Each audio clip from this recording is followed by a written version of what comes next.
Go Jackets. What is going on, everyone, and welcome to WreckTalk. So with all the news that's going on, we've kind of had our normal schedule pushed around a little bit with conference realignment, Hyundai Field, Grant Field renaming ordeal. But today we're going to do a preview. We're going to be looking at the running back room at Georgia Tech and what is it going to look like in the 2023 season. So first thing I like to do, who is coming in, who's on their way out. We're losing our leading rusher last year. Hassan Hall rushed for 521 yards on 116 attempts. It's about 4.5 yards a carry. We're also losing Jeff Sims, who obviously played quarterback. I know we're talking about running rooms, but he was our third leading rusher with 288 yards on 87 attempts, which comes out to like 3.5 yards a carry or so. We also lose Dylan McDuffie. This was a guy that transferred into Tech. I didn't see that he found his way onto a team, although Hassan Hall is now united, or reunited, I guess you should say, with Charlie Thomas at the Browns. And guys, if you didn't see the preseason hit Charlie Thomas gave in their little preseason game, he laid the wood to someone so hard, knocked the ball out. That kid's going to be a diamond in the rough in the NIL, or in the NFL. I just did a video on NIL stuff. Anyways, so we don't lose a ton. Now, I have question marks on my notes here. Antonio Martin entered the transfer portal, but I have not seen that he's announced that he's landed anywhere. So this is one of those interesting things in the transfer portal era where Antonio Martin might come back to Tech. I don't know if he doesn't find a landing spot he likes. Possibly he stays with Tech. He was the highest rated recruit in the 2021 class. But it's not a good look. I'm sure that's not great for camaraderie when you're like, hey, I'm out. Psych. I was totally just kidding about leaving you guys. I'm totally back. So anyways, don't know with him. Now, who do we have coming in? Travion Cooley from University of Louisville, who I just talked about. They're a little pissed at me lately. They think I shouldn't say they. A select few Twitter idiots think that getting in 3 fights before lunchtime at practice and sending kids home means that they're going to beat Georgia Tech somehow. Anyway, he ran for 248 yards and 2 touchdowns last year, 4.7 yards per carry, which is pretty impressive. If you're a running back and you're almost getting half the down to get every time you touch the ball, you're going to be pretty successful as a team if you're doing that. He was a 4-star recruit, a guy that's got a lot of talent. I don't watch, admittedly, a ton of Louisville football, so maybe he just got buried at the bottom of a depth chart. No, they've had some pretty good running backs over there in the past. But excellent addition, a guy that's got a lot of speed. If you get him in space, he can make a lot of good things happen for your offense. And Lord knows this Tech offense needs a little life injected into it. The other kid we have coming in that I didn't think much about when we signed, Evan Dickens from IMG Academy. This is his true freshman year. And if you watch the Buster Faulkner interview he did a few days ago, Buster Faulkner, keep in mind this is the guy that just came from the University of Georgia, which, as much as we hate to admit it, is the most successful program in the country right now. Probably most talent-rich program in the country right now. This is what the guy who just left there said of Evan Dickens. He's the most talented freshman I think I've ever had the pleasure of coaching. I think this might be why Antonio Martin hit the portal. I think Evan Dickens found his way into a 3 spot in the rotation, just based off spring 3 or of a 4 spot, putting Antonio maybe at 5th string or so. That be the case, I don't know. Evan Dickens, a guy that he's listed on the From the Rumble Seat as one of the breakout players this year. He's definitely a guy that's going to get a lot of touches. Maybe has one of the best freshman years at running back we've seen in some time. It will be interesting to see.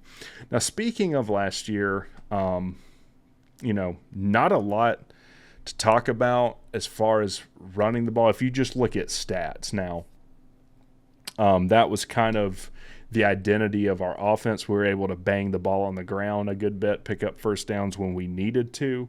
That opened up our passing game. Hassan Hall, again, was our leading rusher with 521 yards on 116 attempts. Dante Smith ran for 420 yards on 87 attempts. That's 4.8 yards per carry. I think Dante Smith is going to be the number one running back this year, though you might call Dante Smith like 1 and Travion Cooley 1A. They're both probably going to get equal number of touches. In fact, it's hard to say because we don't know what this Buster Faulkner led offense is going to look like. Do we see 2 running back sets? Who knows? But I do think Dante Smith is a guy. Him and Travion Cooley are very similar, except Travion Cooley's got a little more muscle and probably strength to him. But both guys that if you get them in space have a lot of speed.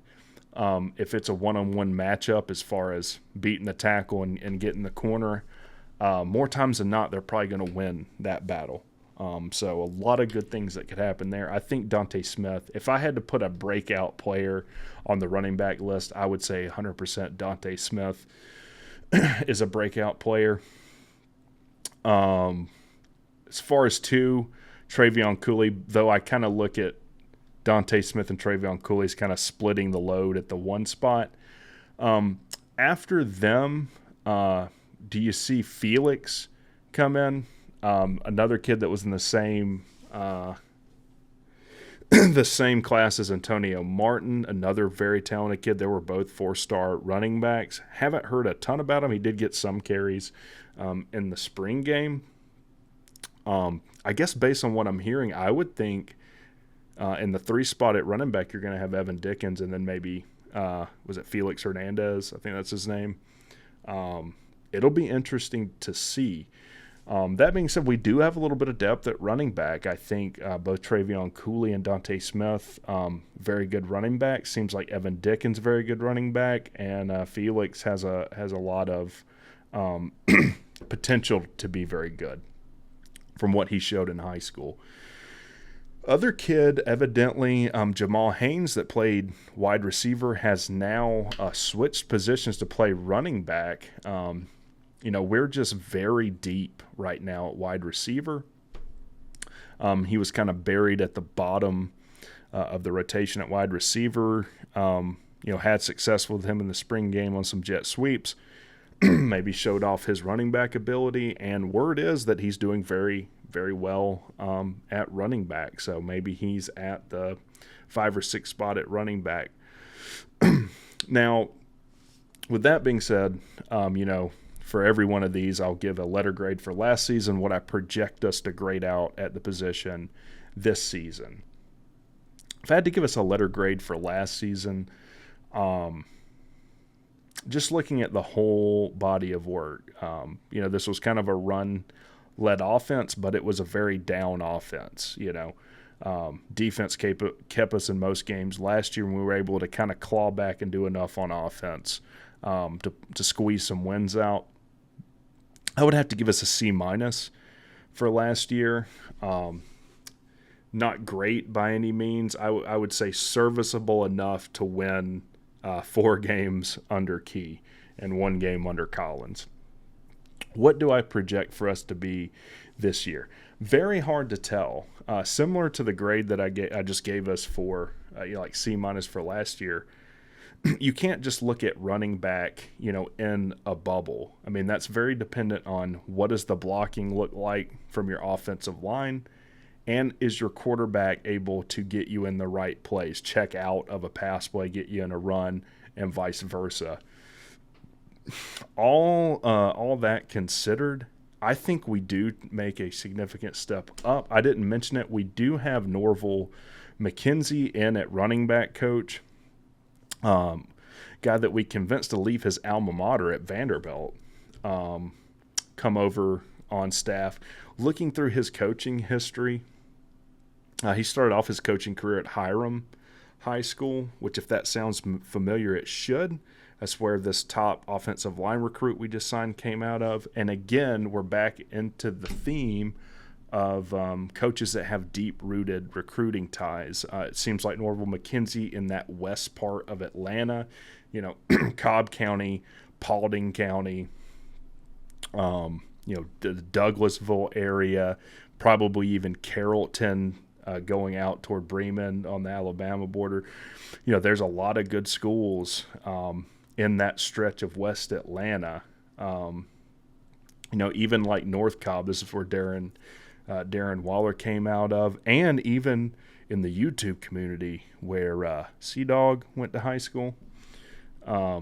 Can't understate what he brings to recruiting with that.